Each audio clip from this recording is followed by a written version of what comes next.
Maksudnya agama di Afrika berlangsung dalam dua arus besar, yaitu yang pertama Kristen dan Islam.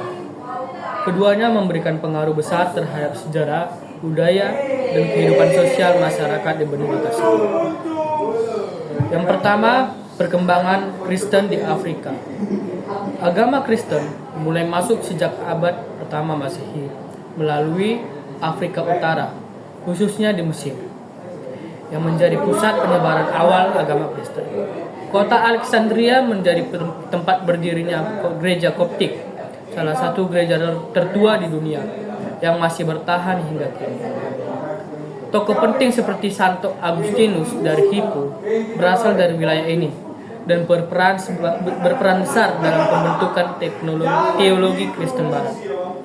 Pada abad keempat, Raja Ezana dari Kerajaan Aksum di Ethiopia menjadikan Kristen sebagai agama resmi di negara ini, menjadikan Ethiopia salah satu negara pertama yang mengadopsi agama Kristen secara nasional. Pada abad ke-15, penyebaran Kristen terus meluas ke wilayah-wilayah barat dan selatan Afrika, bersamaan dengan datangnya ke bangsa Eropa seperti Portugis, Belanda, dan Inggris. Para misionaris membawa ajaran Kristen sekaligus membuka sekolah, rumah sakit, dan lembaga sosial, sehingga Kristen berkembang pesat karena berperan dalam bidang pendidikan dan kesejahteraan masyarakat. Di era modern, terjadi proses inkulturasi, di mana unsur budaya Afrika seperti musik dan tarian diintegrasikan dalam ibadah. Gereja Afrika kini menjadi pusat moral, sosial, dan perjuangan keadilan, serta melahirkan teologi khas Afrika yang berakar pada pengalaman masyarakat setempatnya. Kedua, perkembangan Islam di Afrika. Islam masuk ke Afrika mulai abad ke-7 melalui penaklukan Mesir oleh Amr bin As di masa Khalifah Umar bin Khattab. Dari Mesir, Islam menyebar ke seluruh Afrika Utara hingga ke wilayah Sahara dan Afrika Barat.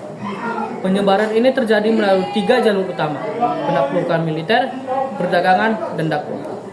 Afrika Utara dan Mesir, Islam berkembang pesat setelah penaklukan oleh kekhalifahan Rashidin dan Umayyah.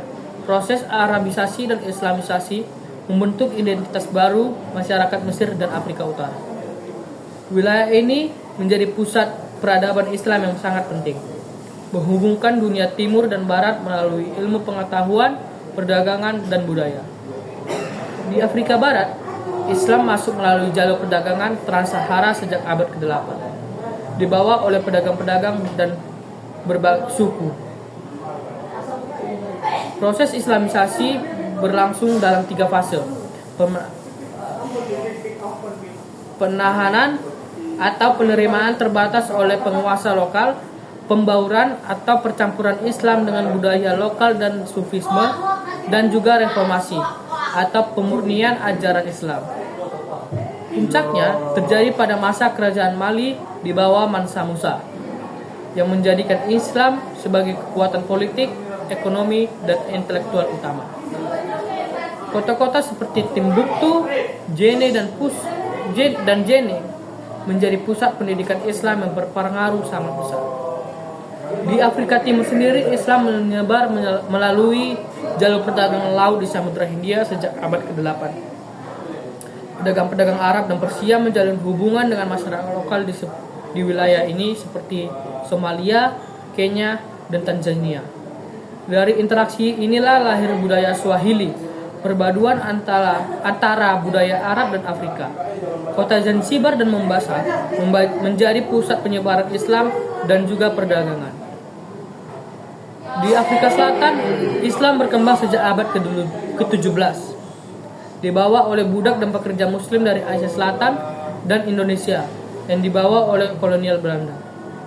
Meski mengalami diskriminasi di masa apartheid, komunitas Muslim tetap mempertahankan identitasnya dan kini berperan aktif dalam pendidikan, sosial, dan perjuangan kemanusiaan. Jadi kesimpulannya, baik Kristen maupun Islam berperan penting dalam membentuk wajah sosial dan spiritual di benua Afrika. Kristen membawa kemajuan dalam pendidikan dan sosial, Sementara Islam membentuk jaringan perdagangan dan juga kebudayaan yang sangat luas. Kedua agama besar ini beradaptasi dengan budaya lokal sehingga melahirkan bentuk-bentuk keagamaan khas Afrika yang memperkaya identitas benua Afrika tersebut secara historis, sosial, dan juga kultural. Sekian penjelasan dari saya Gilbert Siahaan. Terima kasih.